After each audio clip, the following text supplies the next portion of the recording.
Bé, benvinguts a Flix, a la Reserva Natural de Cebes. Jo em dic Josep i sóc membre del grup de Natura Freixe, que és una entitat sense ànim de lucre que gestiona la Reserva Natural de Cebes.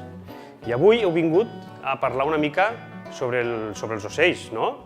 I el que farem serà un taller d'anellament d'ocells. Anirem fins a un observatori, l'Observatori de la Llacuna, i al sortir d'aquell observatori per veure diferents ocells, com el blauet, com la fotja, anirem sortint fins a l'altre observatori, l'Observatori de la Vall de Sant Joan. A vegades també podem veure en aquell observatori tortugues, tortugues de rierol, però sobretot podem veure mosquiters, podem veure tallarols, podem veure rasclons, que són diferents ocells que ara els veurem aquí en la pantalla, per si no tenim la sort de poder-los veure al natural.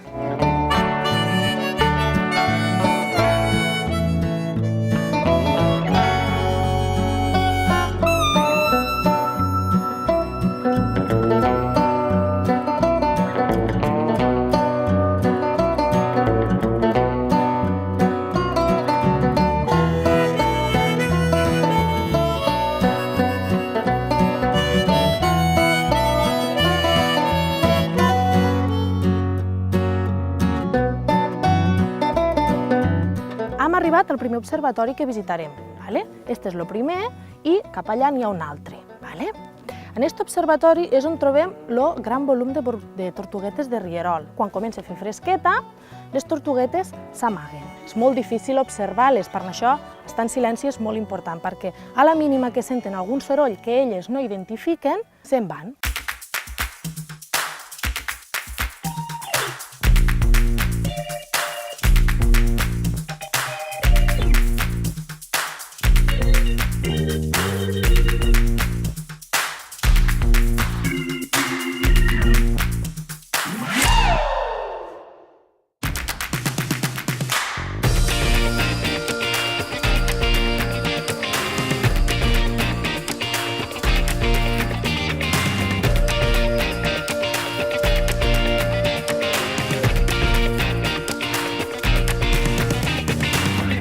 Ara farem l'anellament de l'ocell que acabem de capturar a les xarxes. Li fiquem una anella per individualitzar l'ocell.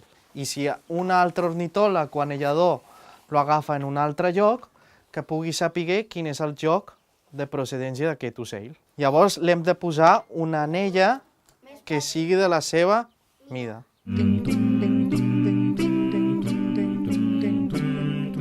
Blackbird singing in the dead of night.